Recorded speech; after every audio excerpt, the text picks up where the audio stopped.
na ito dahil kung nakita nyo naman yung mensahe ng Pangulo na sinabi niya na ganitong kriminal na mga, sorry hindi ko maalala yung exact words na sinabi, pero sinabi niya ganitong mga kriminal na ageist. Sinabi niya, ganitong mga kriminal na gawain na hindi ko palalampasin. So, makita na natin, no, the pronouncements of the President, meron ng bias doon. And kung nakita nyo rin yung interview ng isang USEC ng Department of Justice, sinabi niya, a threat is a threat. Well, if you're a lawyer, you would argue na no, there's several kinds of threats, but nakita nyo na doon pa lang sinabi na niya kung ano yung position niya. At as a USEC of DOJ, we expect that that is the position of the Department of Justice. So kahit pa man pumunta ako doon, hindi ako pumunta doon, we believe, and I believe, that we, meaning the lawyers and I, believe that cases will be filed. So, kahit pang sabihin nila na merong investigasyon, sa simula pa lang, na-desisyon na sila na mag-file sila ng cases. So, clarification lang, nabanggit ko, nagpadala kayo ng letter. Aside from that, magbibigay po ba tayo ng affidavit or statement po? Hindi na. Tinanong ko sa lawyer kung idadagdag ko pa ba yung affidavit ko. Sabi niya hindi na daw kasi nilagay ko naman na doon sa letter, kung ano yung sasabihin ko sa affidavit. Thank you. Good afternoon, considering naman po sa you have mentioned that there are already biases on how the government or the DOJ treat your case. So what would be the worst case scenario na nakikita ninyo na maaari nangyari? Okay. Ang worst case scenario, thank you Ma'am Sel. Ang worst case scenario na nakikita namin is removal from office, impeachment, and then patong-patong na mga kaso, multiple cases to be filed, which the lawyers already told me to expect as well. That is why I just decided not to go to the NBI because clearly the pronouncements of the President and the USEC of DOJ point to cases to be filed. So, following this report that it could be like a violation in sa anti-terrorism law and slander, which are non-bailable offenses. So, could that be part of the worst case scenario na hindi kayo i-arrest kayo just in case and no bail? Yes, that could be as well. That is a possibility, ma'am, for cases that are without bail. And as I said, when I read the subpoena, I read there, it was for grave threats, na hindi naman grave threats yung ginawa ko under the revised penal code, and it was for anti-terror law. So, napaisip ako, bakit anti-terror law ang iniimbestigahan nila. And then, it's not the first time that I've heard of the anti-terror law used against a person. So, the first time I read about it, they used it against Congressman Arnie Teves. So, I inquired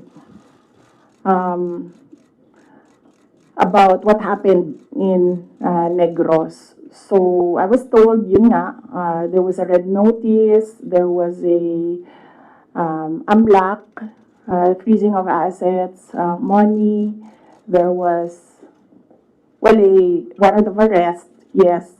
And very recently, I read again the law, and then I found there that there is a provision there, removal from office. So, on that point, it's still kumbaga an avenue, I think, that they're pursuing to remove me from office. Follow-up question, Joanna. Good afternoon, ma'am. Yes, ma'am. So, you mentioned that there is a possibility of, of them coming to arrest you. Have your lawyers briefed you on what to expect in case they do come? And will you allow yourself to be arrested, or will you, because there have been others who have, fled, will you want to face people, face the law enforcers who will arrest you, or will you also try to, not get arrested? No, I do not plan to leave the country, or I do not plan to hide if there will be a warrant of arrest. Mainly because my children are here. So if I am detained, I want to be able to still see my children. So I have no plans of doing that. I have no plans of leaving the country to hide. One last follow-up for this month. Please, Rodolfo. Ma'am, Congressman Marcoleta offers himself po as your lawyer in case tutuloy yung impeachment case against you. Will you accept the offer? No, I think, well, first off, I'd like to thank Congressman Rodante Marcoleta for his offer to be my lawyer in the impeachment case. I appreciate it because he's a very good lawyer. He's a brilliant lawyer. In fact, he pointed out to me points during the committee hearing that I was, as a lawyer, I was not able to see. So that shows his astuteness in the law. But I feel that he will better serve the country if he remains as a member of the House of Representatives. That is what is important right now. We need good public servants, good leaders, good officials in government. And I assure everyone that we already have lawyers helping us. In fact, the moment that Franz Castro announced last year that they are planning to file an impeachment, we already talked to lawyers who will handle the impeachment case at the time. But now, cases pala, 3. So we just need more lawyers. And we already discussed this with the first team that we hired as lawyers. Another follow-up. Please, Robina. Thank you, Ma'am. Yes, ma'am. So, I just want to ask how are we preparing, or what are our preparation, and how are we going to respond to the impeachment or the worst case scenario? Oh, okay. Yes, ma'am. So, very recently, we had a meeting with the lawyers, and what was discussed there was the arrangements because we needed more lawyers. We are expecting another impeachment case, no? So this may be 3 impeachment cases. So, and then we will await an official copy of the articles of impeachment so that they can prepare the defense. We already have advanced copies of what is filed in the House of Representatives, and they're starting preparatory works right now. Sorry, sir.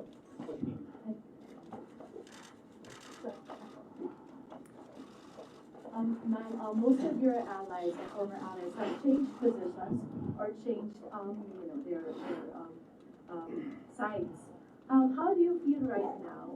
And if, for example, the impeachment comes through, are you confident with the numbers both in Congress and the Senate? No, we're not confident with numbers, ma'am, because impeachment is a legal process and a political activity. So we are confident with the legal aspect of the impeachment because all the lawyers that I asked to review the initial drafts of the impeachment complaint really said that this is not, well, they would say it's not an impeachable offense and this is not an actionable offense. things like that, lawyer talk. But with regard to politics, that is a different matter altogether. So we do not know what will happen But with how that. do you feel that you're changing sides at this very moment or even before? Well, that's politics. They always say that there are no permanent friends and enemies in politics. So um, it really depends on the person, no, on the politician, what path he will choose. MC Reyes. Hi, ma'am. Ma'am, related to the worst case scenarios. Yes. The House of Government Committee said that they are eyeing the possibility of filing plunder, technical malversation, and falsification charges, among others, against you and several other officials of the OVP and formerly the DepEd in relation to the alleged misuse of the confidential funds. Have you discussed this already with your legal team, with any of the lawyers, and what can you say that is a very heavy case blunder? Yes. Yes, oo. We have an inventory of possible cases to be filed because right now it's only the two impeachment cases that are filed with the House of Representatives. All the other cases, we have a list, we have an inventory, and we have lawyers assigned for each case. Usually, cases that are similar, we assign it to one lawyer. And then other cases, we assigned it to other lawyers so that we ensure that all the cases have lawyers focused on each case. Another follow-up. Nagsalita po ko kasi. Nagsalita po from Confidentiial Philippines. Ma'am, na-consult niyo na ba yung family niya about this? Dahil kanina nabanggit niya tungkol sa mga lawyers. About sa family, si PRRD, nakausap na po ba ninyo? And ano yung payo po sa inyo? Hindi pa kami nagkausap ni dating Pangulong Rodrigo Duterte. I expect na magkikita kami as usual sa December 24 sa bahay ng mother ko. Likely, baka doon namin mapag-usapan yan kung man mapag-usapan namin dahil madalas kasi kapag nagkasama-sama yung pamilya, lalo na pag nandyan yung mga apo, ay yung mga apo yung pinag-uusapan ng pamilya. Nagsabi si Pangulong Duterte na magpapadala siya ng pera para sa pambayad daw ng mga abogado kasi alam niya na napakaraming mga abogado ngayon ang kinuha para sa iba't ibang mga kaso. Pero nagsabi na rin ako through my brother kasi yung kuya ko yung sinabihan niya. Nagsabi ako na huwag na lang siya magpadala ng pera dahil nakapaghanda naman na kami para sa impeachment case. Kasi yung sinabi niya impeachment case, sir. So sabi ko, nakapaghanda kami sa impeachment case. Kasi nga, last year, nag-announce na si Franz Castro ng impeachment. So the moment na sinabi yon, and the moment na nakita namin na tuloy-tuloy yung attacks against me, ay naghanda na rin kami para sa mga abogado. Sara, Straits Times report. Hi, ma'am. Sara from Straits Times, Singapore. Ma'am, you already mentioned that your lawyers are prepared to answer the impeachment cases, but the opposition groups who have filed the complaints against you are accusing you of being evasive in your answers in the alleged corruption and misuse of millions of confidential funds. Ma'am, baka you can offer an explanation also to taxpayers. How, kung above board po ba talaga yung paggamit nitong mga confidential funds? Para matapos na rin, ma'am, yung question once and for all. Yes, ma'am. I'm not being evasive. If you are referring to the to the budget hearing and the hearings in the House of Representatives, I'm not being evasive. I am not answering the questions because they have no authority to ask confidential questions. I am answering questions about the use of the money in the Commission on Audit. And there is no, you ask the Commission on Audit if there was anything at all that they can say or see that we are not cooperative with the audit. So it is wrong to say that I am evasive. I am definitely not answering questions about the use of the fund, about confidential funds, because it pertains to national security and the lives of the people involved in intelligence operations. And yes, as I said, we have fully cooperated with the audit process of the Commission on Audit, who has the sole jurisdiction to ask questions about the use of confidential funds. In fact, 2 quarters of the Department of Education are already cleared by the Commission on Audit, but it is still being questioned inside the committee in the House of Representatives. So that is the reason why I am not answering questions from the House of Representatives. Plus the fact that, as I said, it is an attack. It is a political attack. If you are in aid of legislation and you want to legislate about confidential funds, you do not target one office and terrorize and torment the employees of that office.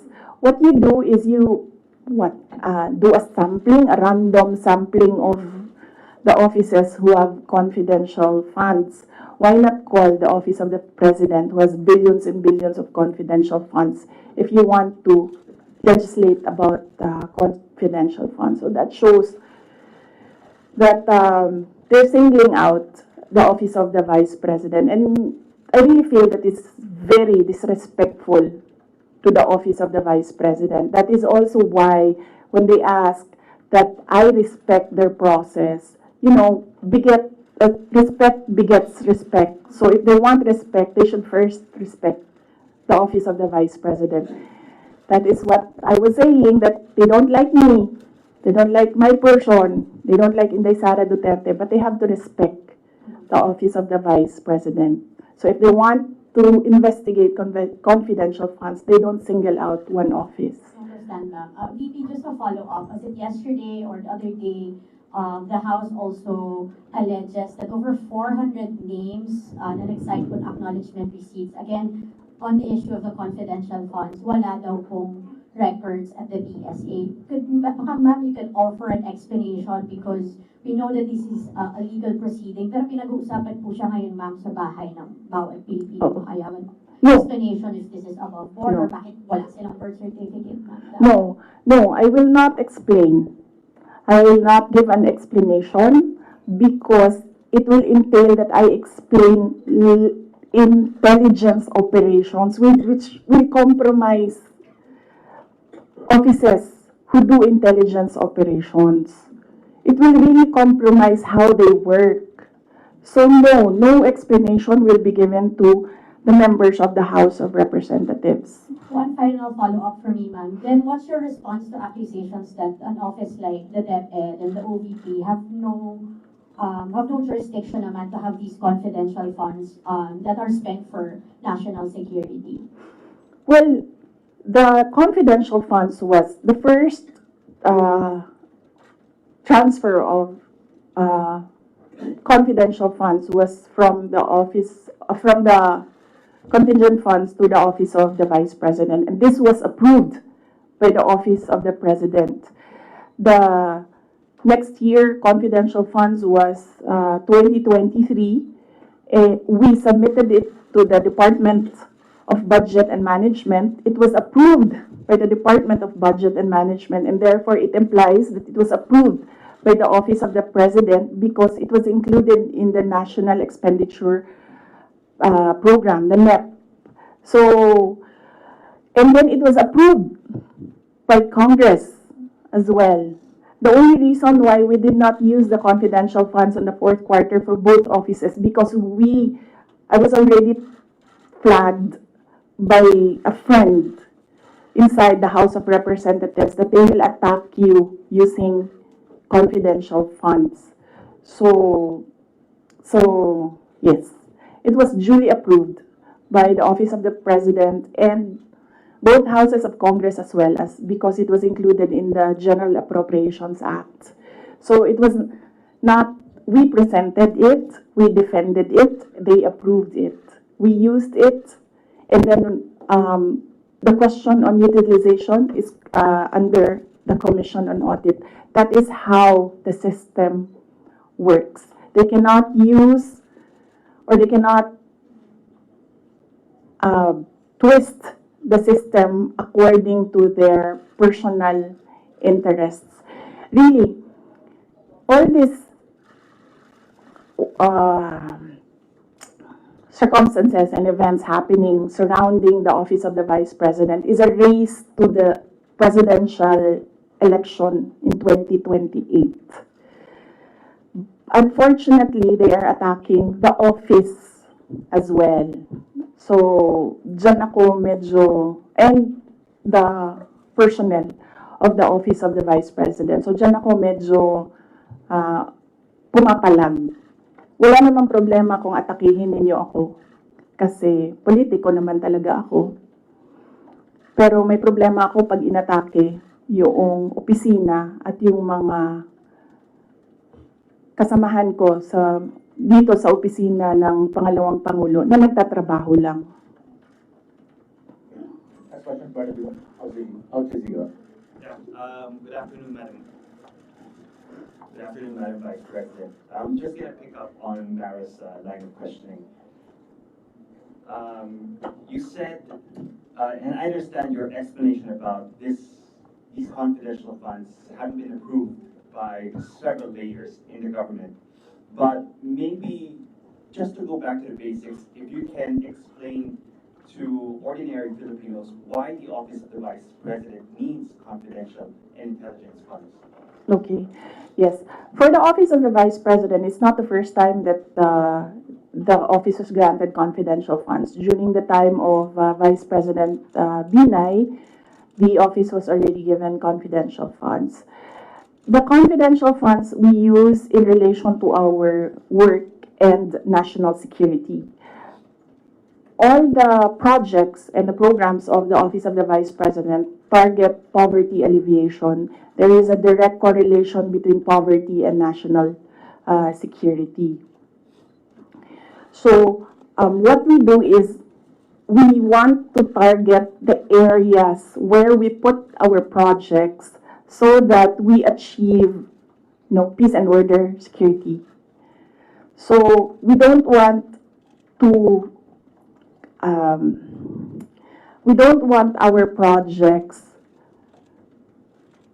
put in areas where it is not needed for poverty alleviation.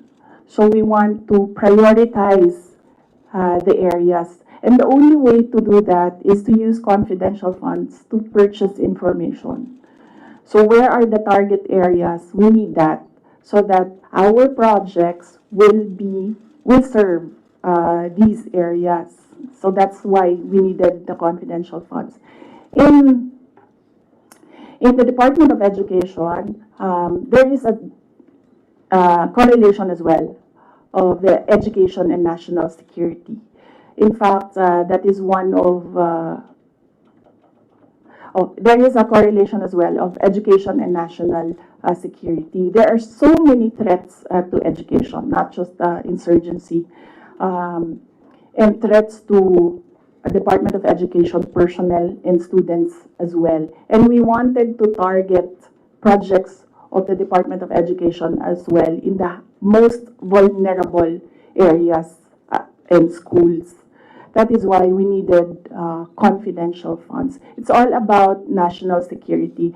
And the position of the Office of the Vice President and the Department of Education is that national security is a holistic concept. It's not just one, like territorial defense, sovereignty. No, national security is about food security. It's about quality of education. It's about poverty alleviation and everything else that we need to do as a country to get us out of this poverty rut. But you are in the NTF-LCAP, so couldn't have your offices work with the NTF-LCAP as well as other government agencies that actually have national security mandates? In the NDF LCAP, they are only about ano yung meaning ng LCAP? And local armed conflict. And local community armed conflict. And local, there, LCAP. So that is very specific to that local conflict and communism. So as I said, the projects and the programs of OVP target poverty alleviation, and there's so many factors affecting poverty. And there are so many threats to education, not just insurgency. But there are also other government agencies with national security mandates that you can work with, your offices can work with. Yes, that is true, but we work far faster if we are allowed to purchase information and target our projects immediately on the certain school or certain barangay or certain municipality. We move faster if we can target our projects. Okay. Going back to the confidential funds, that was also about confidential funds, but the names that are being verified by the Philippine Statistics Authority, I know you said that you can't explain because they're confidential in nature, but maybe just a yes or no, because other names have cropped up. Aside from Mary Grace Piatos, we have Chippy McDonald, Fernando Tempora, Carlos Oishi, Raymunda Nova. These were mentioned in a column at the Philippine Star, and Joel Chua, Congressman Joel Chua was quoted. Are yes or no, are these code names?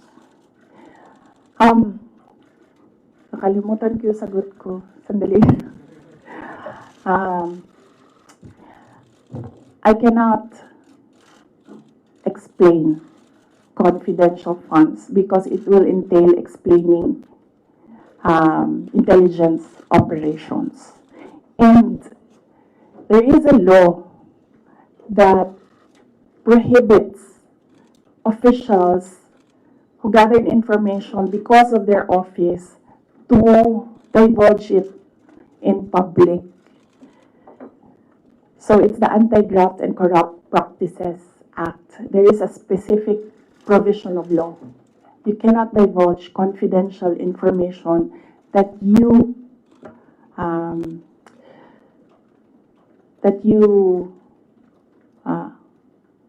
received while in office. So you won't even say these are No, that's because code names. that will add to cases that may be filed against me. One last, sorry. Yes.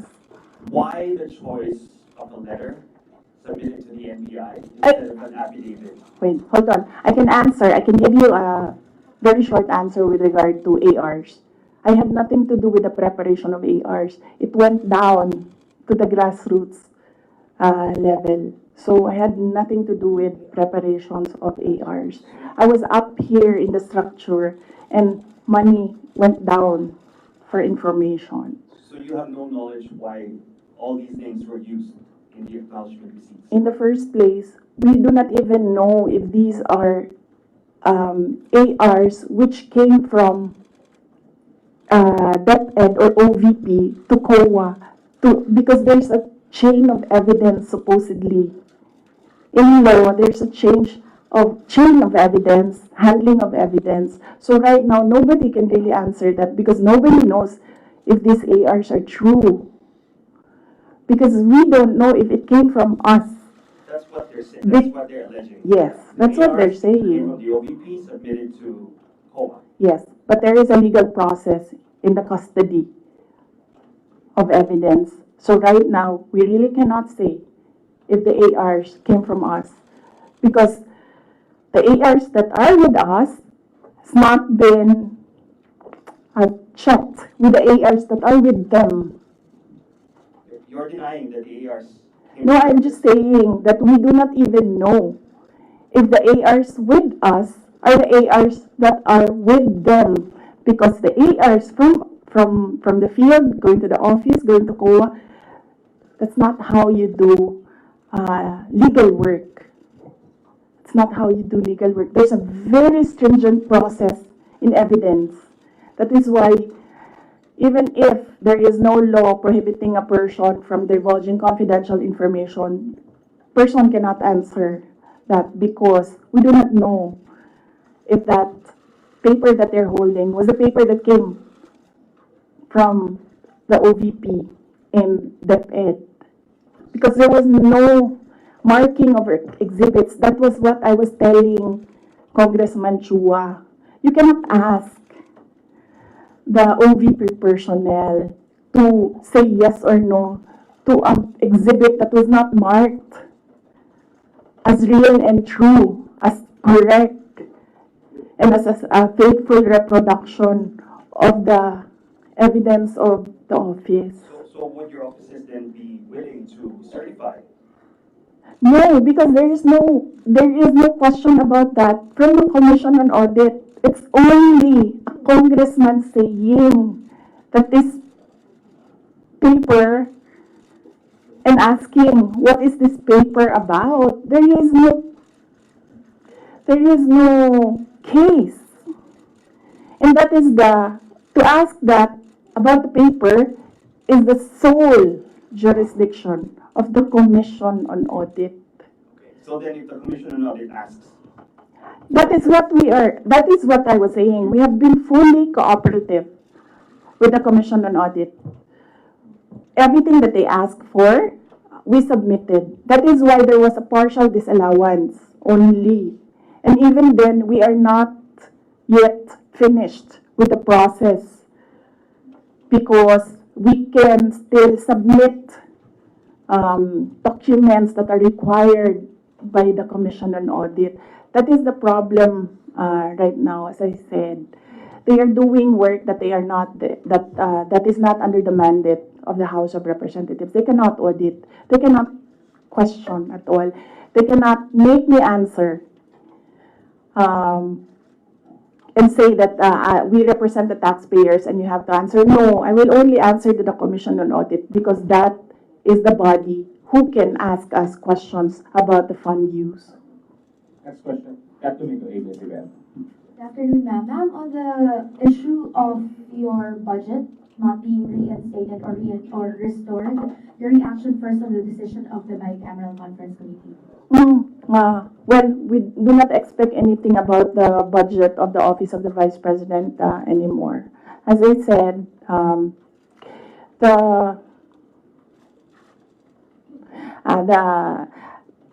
before I was saying that I am not the problem. I've been saying that I am not the problem. The problem of the Philippines is kahirapan, kagutuman, corruption, and all the other peace and order issues. But it is clear right now that they consider me as the problem already. So I will not help them solve the problem. Ma'am, a follow-up question. It's nearly January already. Your office will be filing a new budget request for 2026. How much do you intend to ask from Congress for 2026? We've not discussed that. We need to wait for the budget call because the budget call outlines the rules of your proposal for budget for your office.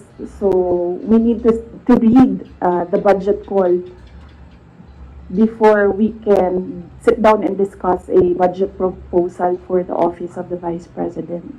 Ma'am, on top of mind, are you still considering to hike the 733 billion or will you be happy operating at the same expenses in 2026? I cannot answer that because there are rules. They usually put conditions in the budget call and we really need to read the budget call to draft a proposed budget. Ask the question. Just to follow up on the budget, in the previous interviews, you said that you cannot give a definite answer on what will happen with regards to your satellite offices, given that the budget was not final at that time. But given that the BICAM already decided not to reinstate your original proposal of 2 billion, what will happen to your satellite offices? There are around, I think, 10 satellite offices across the country. Yes, we have to see if we can continue with the projects that they are implementing. We need to see if the projects are still there, and then if they can still implement the projects. So that is something that we have to discuss with the execom of the Office of the Vice President. Ma'am, nandun po ba yung possibility of shutdown? And then ano po yung nasabihan na po ba yung mga affected personnel just in case na magsha-shutdown nga itong mga satellite offices? Galing sa central office ng Office of the Vice President, wala kaming sinabi sa kanila. Pero since nababasa naman nila sa media yung nangyayari sa budget, I am sure that they are preparing themselves as well. Good afternoon, Christian. Gustavo.